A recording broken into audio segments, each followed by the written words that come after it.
আসসালামু আলাইকুম। আরও একটি পর্ব দেখার জন্য আপনাদের সবাইকে আমন্ত্রণ জানাচ্ছি। আজকে আপনাদের সাথে খুব সহজ একটা রেসিপি শেয়ার করব, আর এটার নাম হলো পটেটো প্যানকেক। সকাল বা বিকেলের জন্য প্যানকেকগুলো চিজ দিয়ে বানানো হয়। আজকে আমি একটু অন্যভাবে তৈরি করব। অনেক সময় ঘরে চিজ থাকে না, আবার মজার কিছু খেতে ইচ্ছে হয়। সহজ উপায়ে 2টা আলু দিয়ে খুব সহজেই প্যানকেকটি বানিয়ে নেওয়া যাবে। আশা করি রেসিপিটি ভালো লাগবে। প্যানকেকগুলো বানানোর জন্য আমি এখানে 2টা আলু ছিলে ভালো করে ধুয়ে নিয়েছি। এবার এই আলুগুলো গ্রেট করে নিতে হবে। আলুগুলো গ্রেট করার জন্য গ্রেটারের এই চিকন অংশটা দিয়ে গ্রেট করে নিব।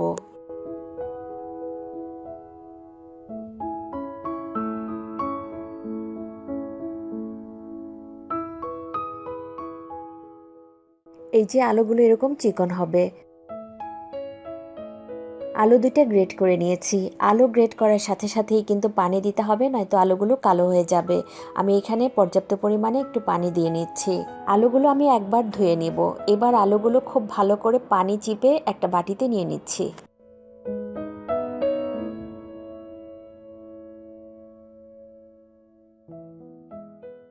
এবার এই গ্রেট করা আলুর সঙ্গে দিয়ে দিচ্ছি পরিমাণ মতো লবণ, সাথে দিয়ে দিচ্ছি আধা চা চামচ রসুনের গুঁড়া, দিয়ে দিচ্ছি গোলমরিচ গুঁড়া আধা চা চামচ, দিয়ে দিচ্ছি 2টা কাঁচামরিচ, আর কাঁচামরিচগুলো আমি একটু লম্বা করে কেটে নিয়েছি। দিয়ে দিচ্ছি একটা পেঁয়াজ কুচি। এবার দিয়ে দিচ্ছি 2 টেবিল চামচ কর্নফ্লাওয়ার, আর দিয়ে দিচ্ছি 1 টেবিল চামচ চালের গুঁড়ো। এবার সমস্ত উপকরণগুলো খুব ভালো করে মিশিয়ে নিতে হবে। আমি একটা স্প্যাচুলার সাহায্যে মিশিয়ে নিচ্ছি, আপনারা চাইলে হাত দিয়েও মিশিয়ে নিতে পারেন। এবার এখানে দিয়ে দিচ্ছি সামান্য একটু লাল মরিচ গুঁড়ো। এটার কারণে একটু ঝালও হবে, আবার রঙটাও একটু ভালো আসবে। প্যানকেকের জন্য আলুর এই মিশ্রণটা তৈরি করা হয়ে গেছে। চুলায় একটা প্যানের মধ্যে 2 টেবিল চামচ তেল দিয়ে দিয়েছি।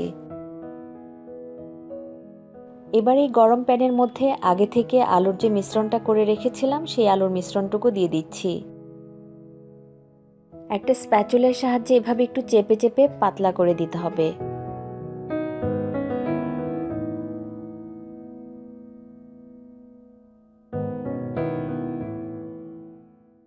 এবার এই প্যানকেকটার উপর একটু তিল ছড়িয়ে দিব।